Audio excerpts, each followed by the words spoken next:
ખાલી ગણ,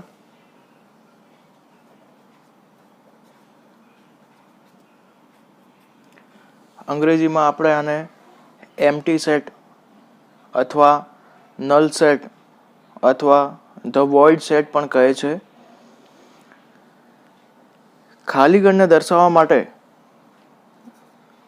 ફાય અથવા આ રીતે છગડીયા કૌંસમાં કશું ઘટક બતાવવાનું નહીં. તો ખાલી ગણને દર્શાવવા માટે આ બે સંકેતનો ઉપયોગ થાય છે. ખાલી ગણને આ રીતે દર્શાવી ના શકાય. છગડીયા કૌંસમાં 0 એ 0 એક ઘટક છે, એટલે આ ખાલી ગણ નથી.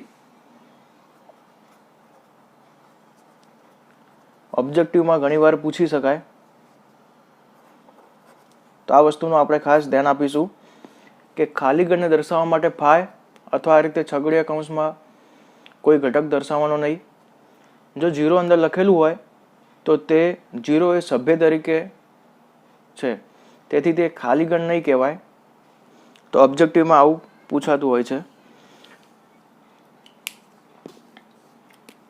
જે ગણ એક પણ ઘટક ધરાવતો ન હોય તેવા ગણને ખાલી ગણ કહે છે.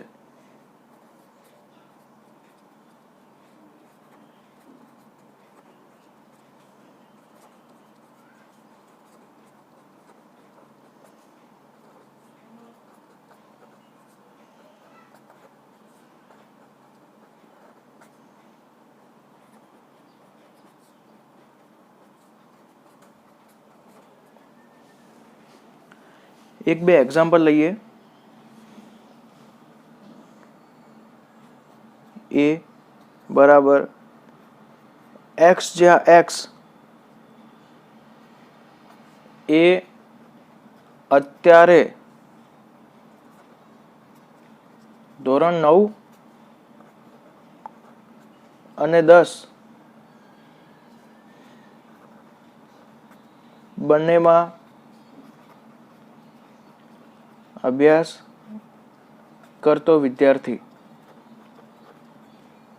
હવે આપણે જાણીએ છીએ કે 9 અને 10માં એક સાથે કોઈ વિદ્યાર્થી અભ્યાસ કરી શકે નહીં, તેથી આ પ્રકારનું એક્ઝામ્પલ ખાલી ગણ કહેવાય. એક બીજું એક્ઝામ્પલ લઈએ. b =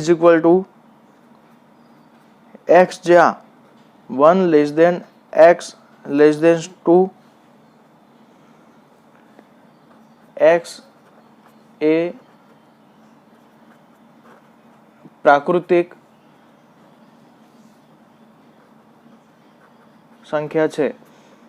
હવે આપણને ખબર છે કે 1 અને 2 ની વચ્ચે કોઈ પ્રાકૃતિક સંખ્યા આવેલી નથી, તેથી આ પ્રકારનું એક્ઝામ્પલ પણ ખાલી ગણ કહેવાય. એટલે આ પ્રકારના એક્ઝામ્પલો આપણે ધ્યાનમાં લઈશું. હવે શાંત અને અનંત ગણ કોને કહી શકાય?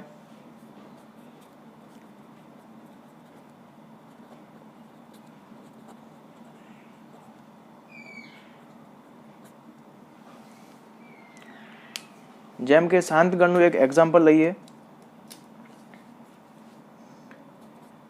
a = 1 2 3 4 દરેક ઘટકો નિશ્ચિત છે, તો આ પ્રકારના જે ગણ હોય એને શાંત ગણ કહેવાય. બીજું એક્ઝામ્પલ લઈએ. b = ABCD, તો 4 સભ્યો છે ABCD, તો આ પ્રકારના ગણને શાંત ગણ કહેવાય. અનંત ગણનું એક એક્ઝામ્પલ લઈએ. c =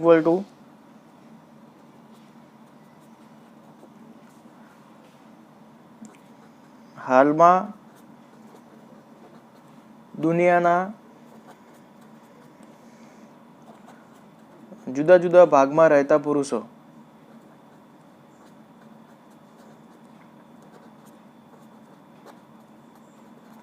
તો દુનિયામાં અલગ અલગ ભાગોમાં રહેતા પુરુષોની સંખ્યા અસંખ્ય છે, ગણી પણ ના શકાય.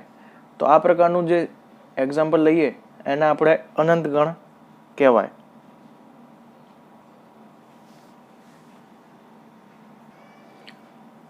તો તો શાંત ગણની વ્યાખ્યામાં આ રીતે લખી શકાય, જે ગણ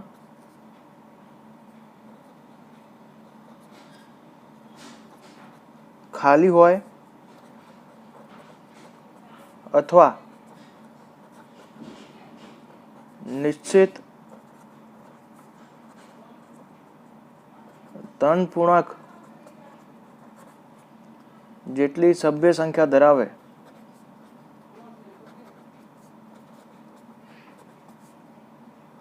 તે ગણને શાંત ગણ કહે છે.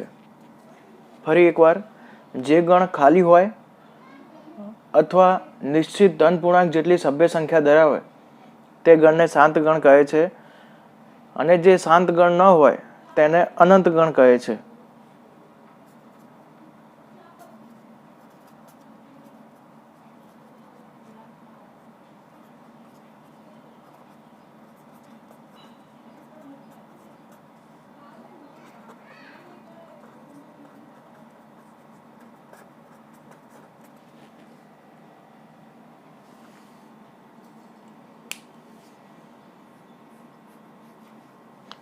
જેમ કે અમુક ઉદાહરણ જોઈએ.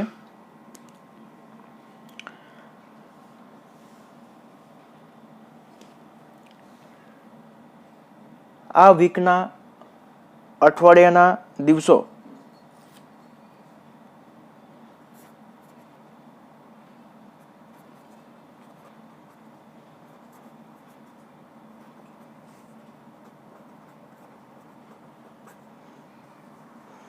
હવે આ વીકના દિવસો 7 હોય તે નિશ્ચિત છે, એટલે આના આપણે શાંત ગણ કહીશું. બીજું એક એક્ઝામ્પલ લઈએ. x² - 16 બરાબર 0 આના સભ્યો, તો આના આપણે સભ્યો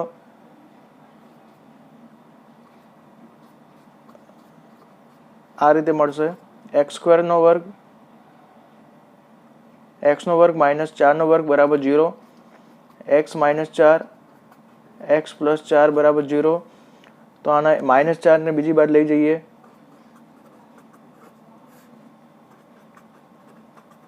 તો +4, અને +4 ને બીજી બાજુ લઈ જઈએ તો -4. તો આ રીતે આના બે સભ્યો મળશે, -4 અને +4. તો આને પણ આપણે શાંત ગણ કહીશું. એક ત્રીજું એક્ઝામ્પલ લઈએ. આ એક રેખા છે જેનું નામ આપણે આપી દઈએ L. તો રેખા પરના બિંદુઓના ગણ, તો આપણને ખબર છે કે રેખા પર અનંત બિંદુઓ આવેલા હોય. તો આ પ્રકારના જે એક્ઝામ્પલ છે એના આપણે અનંત ગણ કહેવાય. તો પહેલા બે ઉદાહરણ એ શાંત ગણના છે. ત્રીજું, રેખા પરના બિંદુઓની સંખ્યા એ અનંત ગણમાં આવશે. રેખા પર અસંખ્ય બિંદુઓ હોય.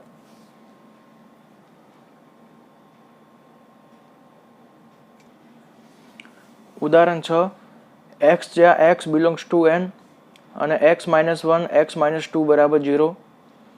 સૌપ્રથમ પહેલા દાખલાને ચકાસીએ. આવા 5 એક્ઝામ્પલ છે જેમાં કયા શાંત અને કયા અનંત ગણ છે તે નક્કી કરવાનું. તો સૌપ્રથમ પહેલો એક્ઝામ્પલ,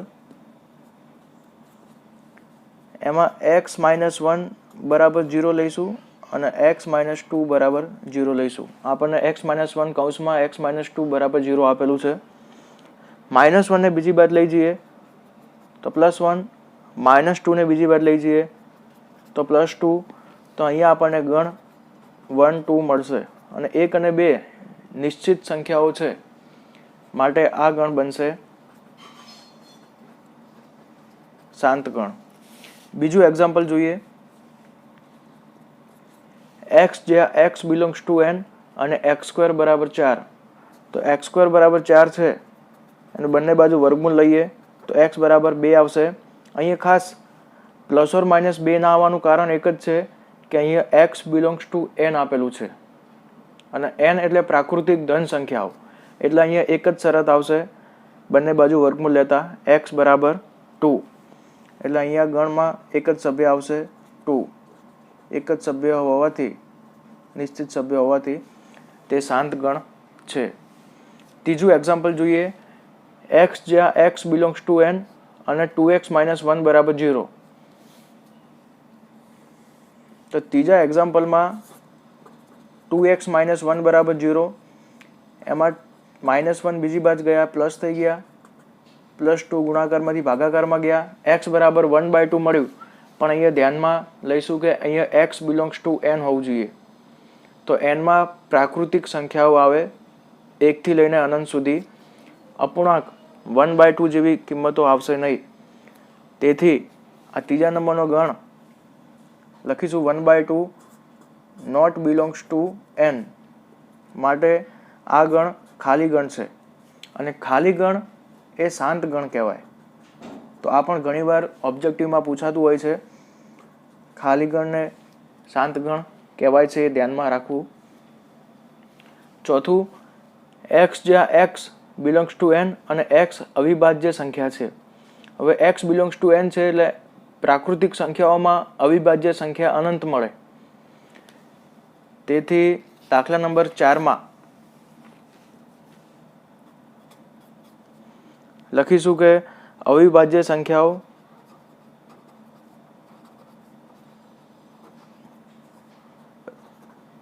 અનંત છે n ની અંદર. માટે ચોથો એક્ઝામ્પલ અનંત ગણ બનશે. પાંચમો એક્ઝામ્પલ, x જ્યાં x belongs to n, x અયુગ્મ પૂર્ણાંક છે. પ્રાકૃતિક સંખ્યામાં અયુગ્મ પૂર્ણાંક સંખ્યા પણ અનંત હોય છે. એટલે n માં અયુગ્મ સંખ્યા પણ અનંત છે. માટે પાંચમું એક્ઝામ્પલ અનંત ગણ છે.